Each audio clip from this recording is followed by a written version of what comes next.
দুনিয়াতে যত অদ্ভুত অদ্ভুত প্রশ্ন সব আপনি মুসা আলাইহিস সালামের মাথা থেকে পাবেন। বিভিন্ন বিষয়ে আল্লাহরে প্রশ্ন করতেন। সাইয়েদনা মুসা আলাইহিস সালাম আল্লাহরে বললেন, আল্লাহ আপনি আমার এমন একটা জিকির শিখাইয়া দেন যে জিকিরটার শব্দ আপনি আর আমি ছাড়া কেউ জানবে না। দিনে রাতে সব সময় এই জিকির আমি করব, আপনারে ডাকবো, কিন্তু শর্ত হলো এই জিকিরটা জানবে শুধু আপনি আর জানবো শুধু আমি। আল্লাহ বললেন, মুসা পড়ো লা ইলাহা ইল্লাল্লাহ। মুসা আলাইহিস সালাম কয়, মাবুদ এটা তো জাতীয় জিকির, সবাই জানে। আমি তো চাইছি এক্সেলেন্ট একটা জিকির, কারো কাছে নাই, শুধু আমি জানবো আর আমি পড়বো।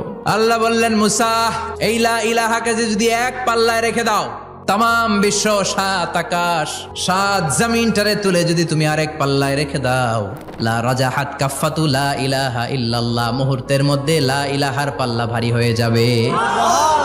ও মুসা, তুমি যতই এক্সক্লুসিভ জিকির চাও, লা ইলাহার চেয়ে দামি জিকির আমার কাছে নাই।